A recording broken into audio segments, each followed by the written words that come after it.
谢谢大家。First, 很抱歉，我中文现在非常差，所以我必须用英语讲。I hope that you don't mind. Thank you, Professor Zhou, for the warm introduction.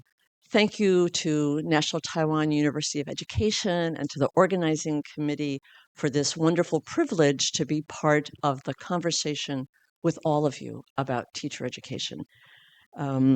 This is a very important time in the world for us to think about teacher education.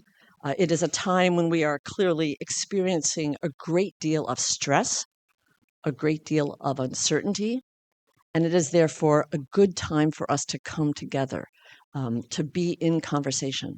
So I'm grateful for this opportunity to see old and new friends and to think about the path ahead. I want to thank you all. I realize that in this room, I think almost everyone is listening to this talk in a second or third language. So it's hard work. And I apologize that I'm speaking in English, but I appreciate your making the effort to follow and to understand, and I hope we can have a real discussion afterwards. So, as Professor Zhou said, today my talk is thinking about teacher education at this moment of uncertainty. I think that it is a time when we have, as yesterday's keynotes from Aki and Parata both said, both in the profession and in the world and thinking about education, we have great challenges and also great opportunities. How can we navigate this difficult time in ways that move us forward? I want to think about the challenges we face in teacher education from outside the field. I want to think about the challenges within teacher education that we face, and then I want to have us think about how we could reimagine what might be conventional ways of thinking about the purposes and the practices of teacher education. So let me begin by thinking about the challenges from outside. I see four major pressures that are affecting teacher education. Listening to the discussions yesterday, I think these are familiar to you in Taiwan. They're very familiar to me in the US. And in the work I've been doing, especially with colleagues recently who are based in Europe, as we think about the globalizing teaching profession, we are aware that there are patterns across many countries in these four areas. First, there are real challenges in terms of the governing of teaching as a profession. Who and where is controlling what teaching is? Secondly, there is what I think Professor Sakuma talked about yesterday, what we in the work my colleagues and I have been doing are calling the flexibilization of work. The nature of the teaching profession and the work of teachers has changed. I'll speak about that in a minute. In teacher education, we have a very different landscape today of providers of teacher education, especially in the US. I'm eager to understand in Taiwan if that is true as well. And we have very different notions about success and how we measure that. And those are pressing in on the work of teacher education. I'm going to go relatively quickly through these because I think they are familiar to you. First, teacher education historically was very much a local practice.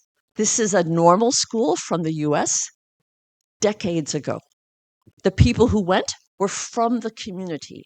They were going to be educated to return to their local communities to help people fit into that local community. It was nearby in space and time, and people understood what you were preparing for. It was, in some sense, a known future. We know that that is changing a great deal today as we think about the world as more globalized and notions of teaching and of education being influenced by national, but increasingly by international forces and international conversations. I think in Taiwan and in many countries, for example, OECD is introducing ways of thinking, talking, for example, about competences that have important impact on the local discussions.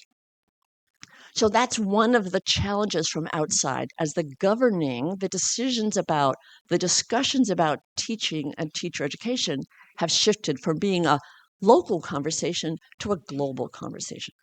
Secondly, we have the nature of teaching work really changing. There are huge shifts, and I think that the case study of Japan and the survey that Professor Sakuma talked about yesterday reminds us of how we have a much more fragmented workforce in many countries.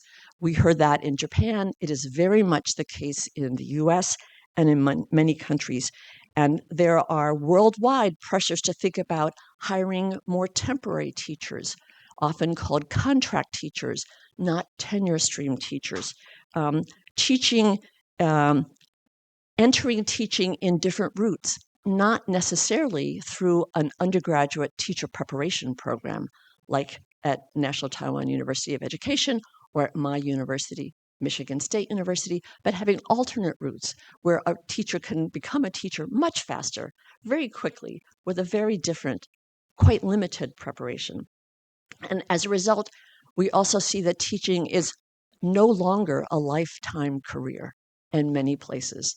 The US has always had a great deal of turnover in its teaching, but as Aki said yesterday, in Japan, which was in many ways a model of teaching as a lifelong profession, we see that the shifts in the nature of work have meant that more teachers are leaving teaching.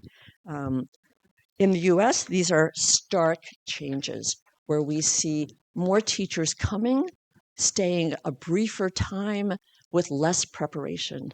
That has enormous impact for teacher education. It changes the kind of imaginary of what is teaching, what is the career of teaching, and what is the ideal teacher. How we think about that is very different today than in the past. A third change, which is a very important change, is that teacher education is influenced by the fact that the marketplace of preparing teachers has shifted. Traditionally, in most countries in the late 20th century, teacher education was pre-service, university-based teacher education. That was true in Taiwan, true in Finland, true in Japan, true in the US. Poor countries, rich countries aspired to that model. It was years of preparation that was specialized professional knowledge where a university was the center connecting to schools for a future teacher to learn that. Increasingly, we see many different actors now involved in teacher education. I know that there's Teach for Taiwan here. We have Teach for America.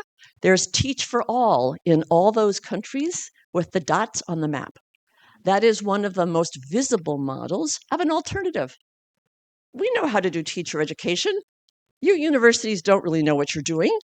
We understand, and we can do it well. That has been in the US a real threat. It's a real competition that did not exist 30 years ago. Today in the US, more than 1/5 of all the new teachers are coming without university teacher preparation. They are coming through alternative routes. And in my state, in Michigan, 30% of the teacher education students are not in university programs. They're in online for-profit programs, corporate programs. They're in apprenticeships programs run through school districts. They're in Teach for America. But we have a very different landscape as we think about Michigan State and TUE, any of the university-based teacher education programs that this discussion represents. So finally, I think we have a very different then conversation about teaching and teacher education. I'm not very good at creating graphics on a PowerPoint, but I did this on purpose because I want us to notice how crowded it is. These are all the sort of voices saying, here's what you should be. here's what you should do. And they are not university-based. They are corporations, consulting firms, international actors that are providing ideas, policy recommendations about what teacher education should be and how we should prepare our teachers. Finally, what we mean by success in teacher education is also changing. In the US, for many years, we talked about the inputs in teacher education, how much funding you had, how many courses you had, how many credit hours of certain opportunities to learn certain professional knowledge, how much time in schools. Today, we've moved to talking much more about outcomes and not inputs.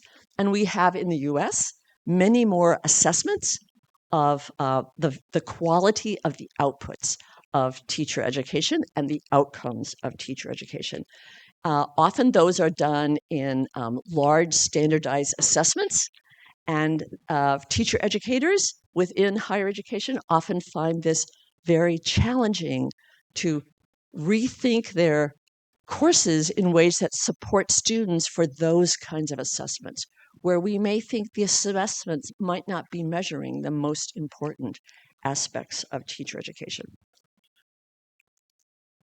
What this means is these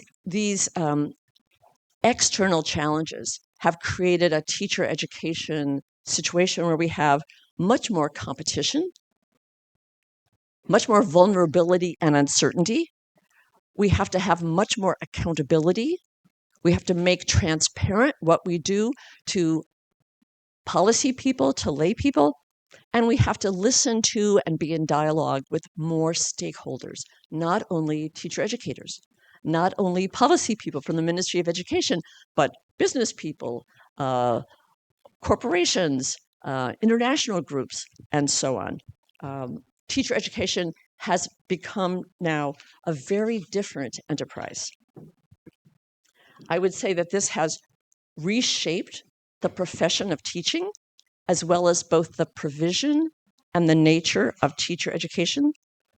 And it has reframed our conversation about it and about the future of it.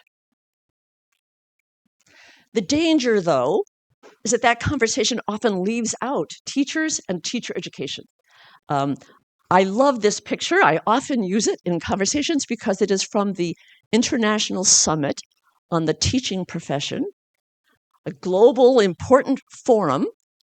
And you notice that there's a table around which there are ministers of education, business leaders, head of international organizations, and the teachers and teacher educators are on the sidelines. So I feel that this symbolizes the danger of our moment that we have been in for several years now.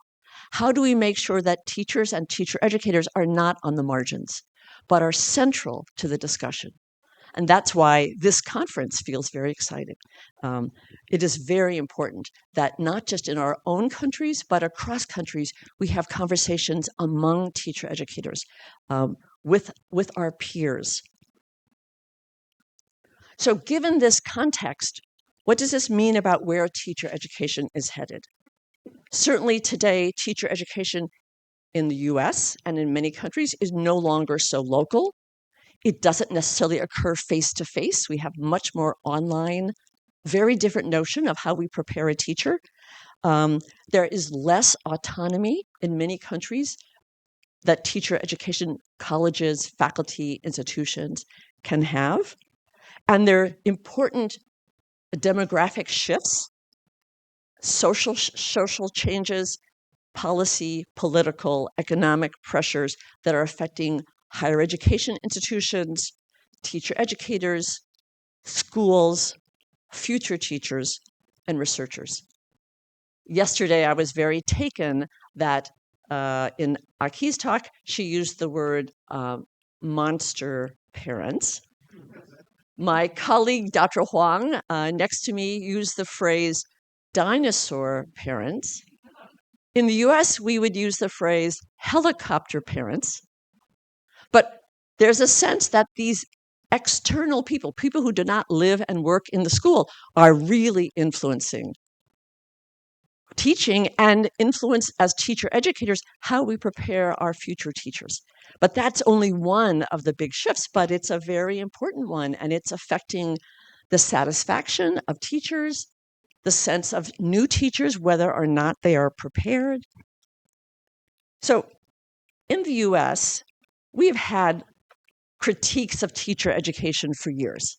I like this picture of the mountains with layers. We can think of layers of reform. A reform doesn't go away, just more reforms build on top of it. So in an interesting review of US research on teacher education, we see how there are these sort of layers of reform that in the mid-20th century, great interest in competency and much attention in our teacher education institutions and in research to understanding competency, focusing on professional standards. There was a lot of discussion in the mid and late 20th century focusing on standards in teacher education in the US and building a profession of building sort of expertise and trying to establish and define what expertise is in teaching. The second layer after that was really about effectiveness, where we wanted to study the effectiveness of teaching and teacher education. And that was a response to many government reforms that were saying, you're not effective enough. We need to see improvements in quality. That produced another wave of reform where teacher education in many ways had to defend itself as legitimate. And there's been a lot of effort at what I and others would call the legitimization of teacher education to an outside world, within higher education and outside higher education. And today, and it fits with our conference, the focus really needs to be on resilience. In the US, COVID produced a real shock. How do we do teacher education in the face of a pandemic? But that's not the only shock that occurred. We've had a lot of uncertainty in the US in terms of attacks on elementary and secondary education, challenges and reforms. So there's a need in schools and in teacher education to think about what does it mean to have resilience in teacher education. Certainly, that pushes us to think about framing teacher education in terms of the future. Traditionally, teacher education was preparing for a known future. Today, we're preparing for an uncertain future. Before the pandemic hit, nobody was thinking in teacher education about how do we prepare teachers to deal with these shocks to the system. But teachers who were not prepared really suffered, and their students suffered. Systems that were not prepared suffered. So whether it's UNESCO, OECD, many organizations, this future discursive thread is an important one. What does it mean then for teacher education to help students and teachers thrive in a world that we can't predict, over which we don't have a lot of control? That's a very different context in which to work. I think the challenges within teacher education reflect some enduring problems that have always been central to teacher education, and they have new meaning today. So first, when we say, well, what are the challenges today in teacher education? I've identified, again, looking at the sort of a content analysis of recent research in just the past couple of years after the pandemic had its big effect. There are really 4 areas that get a lot of attention in US research.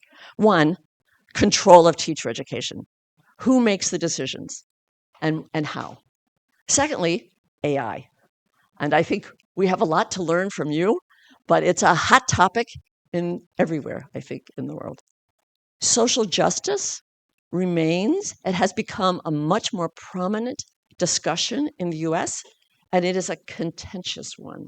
There is not necessarily agreement about what that means, what it means for teacher education. Interestingly, at my university, in Michigan State University, which has a leading teacher education program in the US, our students say they are the least prepared around AI. They feel very prepared, but they don't feel prepared for AI. They think they are very prepared for social justice. But as teacher educators, we feel they are unprepared. So it's a very interesting set of challenges. And then our schools are talking a great deal about social emotional learning.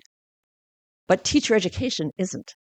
So it's very interesting. There's a kind of absent discussion in teacher education about social emotional learning, but the schools, our teachers and principals, really say this is more than ever very important for us. When we look at that list, I think it reminds us of enduring dilemmas. How do we best prepare teachers, and what are we preparing teachers for? Those have always been the questions of teacher education. But how do we think about them with fresh eyes today? So first, several of my colleagues have written about familiar dilemmas and problems in teacher education. I'm going to talk about three that I see as having new importance today, and they raise the importance of resilience. First is the role of practice. Second is preparing teachers for learners different than themselves. And third is preparing teachers for the future when they're working in the schools of today. Those are not really new problems, but they take on new power in the current moment. So first, the problem of practice.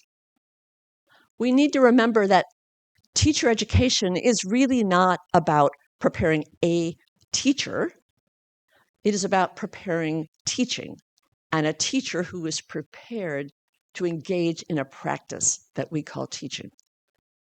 And therefore, we want our future teachers to be learning teaching, learning a practice. And that means, as Magdalene Lampert has written, learning in, from, and for practice. We think about practice as a verb, but also as a noun. So we could think about to practice, and we could think about a practice or a set of practices. And if we think about a set of practices, we think very differently about teaching. And sometimes we think about practice as somehow separate from theory. But if we rethink all of those, we have a very different view of thinking about teacher education. So today,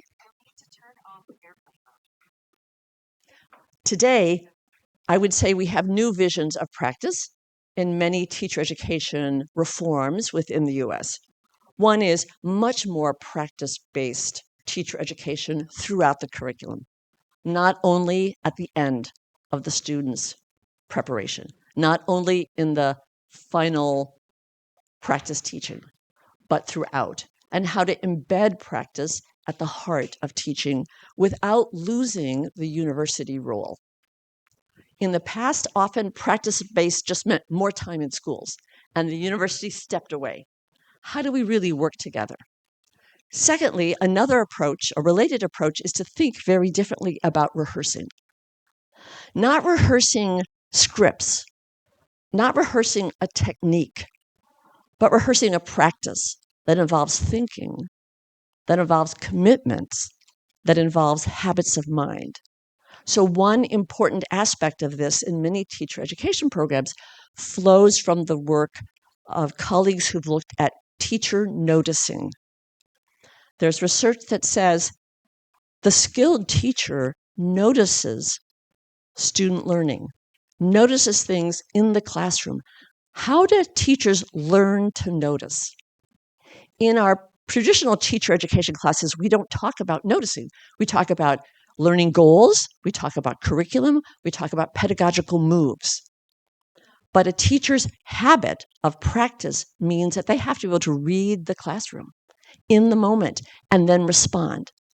So if we think about noticing as part of rehearsal, it is not only practicing the steps, but developing a practice of observing, noticing, making sense. And then third, really in our teacher education programs, I am sure you are doing this as well, trying to move out of a binary of theory and practice.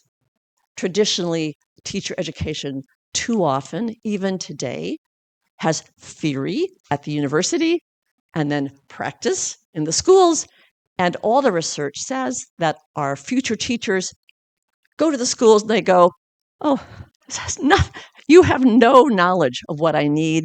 I will listen to the teacher in the school. And they've told me, don't listen to the university. They don't know anything. That's just theory, right? So how do we break that down? That requires a conversation, right, between university and school. Who has time for that? We're very busy. We often live in different worlds. So this is a real challenge if we want to rethink practice in teacher education. The second internal challenge has to do with the ongoing problem of how do you prepare a teacher to teach learners who are not themselves. Most people who become teachers like school. They were successful. That's why they wanted to become a teacher.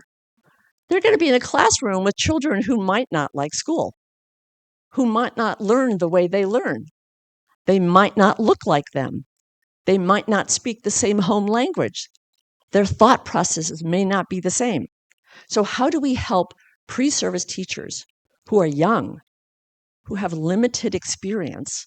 How do we help them think about learners different from themselves and want to help those learners learn to succeed and to thrive? So we have worked in teacher education in our university and in many U.S. universities to think about how we push beyond simply helping pre-service teachers acquire knowledge, but also reflect very critically on their own autobiographies, on their own assumptions and beliefs. Our students need to recognize the blinders that they bring, what they can and can't see, so they can learn to notice students learning and notice students as whole people and not assume that they are just like them. So we, in our classes, for example, spend a great deal of time encouraging students in reflective writing, reflecting on, for example, their pedagogical autobiography. How have they learned what teaching is? What were the influences that shaped them? What does that mean they have not learned? How has that learning been biased in particular ways?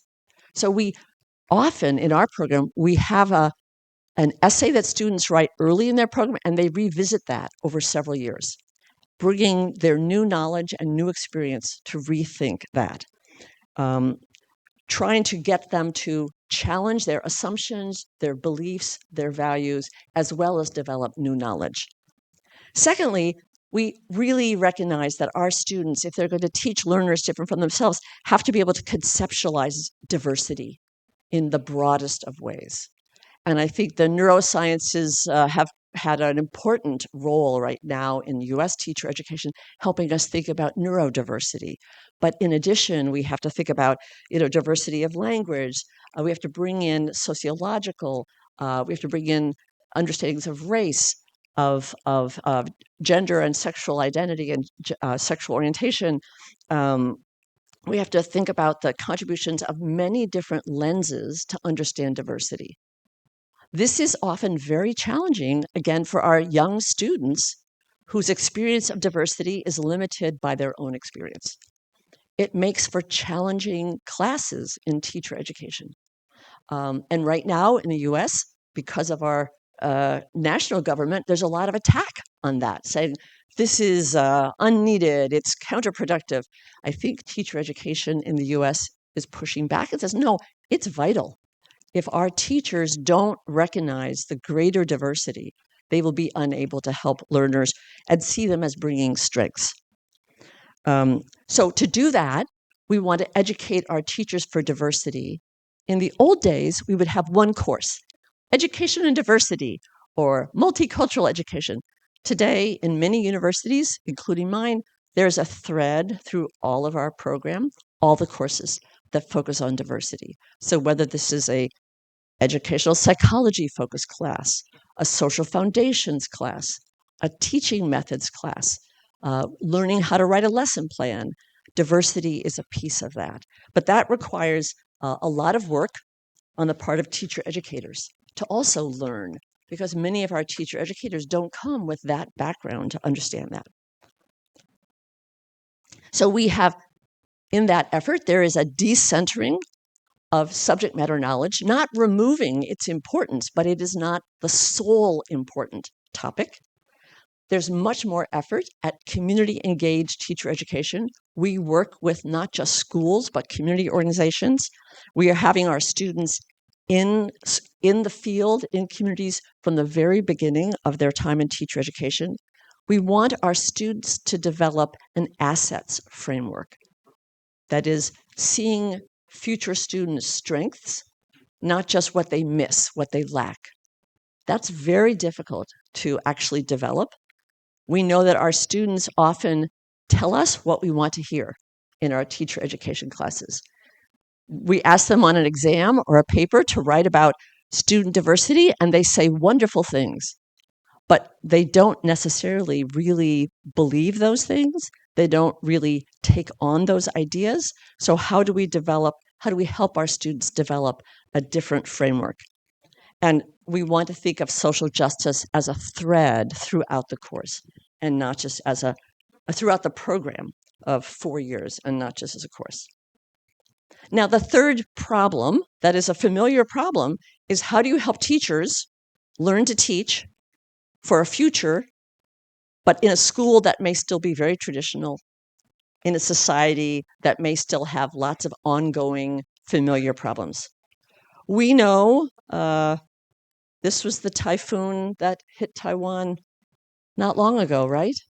We know that climate change, the pandemic, the role of everybody's phones has produced a world of great stress and uncertainty. In the US, a recent CDC study said that this is a couple years ago, 4 out of 10 teenagers feel persistently sad and persistently hopeless. That's a real crisis. And that was a couple years ago. I think it's probably more now so. Given the time, I'm just going to go fast past these. I think you've seen things like this. This slide and the next slide are basically saying, we need to create a different kind of learning. We need to help develop competencies. We need people to have skills for a future that we can't predict. This requires us to reframe our vision of teaching, that we're not just teaching someone, we're teaching someone, not just something, and we're teaching for something, not about something. Now, the OECD has developed a learning compass that argues that in this uncertain world, we need to think of teachers as agents of curriculum change, co-designing for student co-agency, transformative learning to support transformative competences, so students can create new value, take responsibility, reconcile tensions and dilemmas. Those all sound great, but what does that really mean? What does that really look like for teacher education? That part is really unclear, right? I would say that all of these pressures, whether the encouragement from the OECD, whether it's climate change, whether it's the competitive landscape of teacher education, the change in the profession and the fragmented workforce, means that we have to acknowledge and recognize uncertainty for pupils and their future, the kids in classrooms, for teachers and for future teachers, and for teacher education.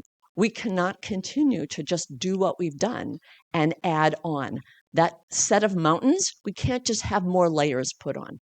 I think every teacher educator is feeling tired, stressed, burnt out.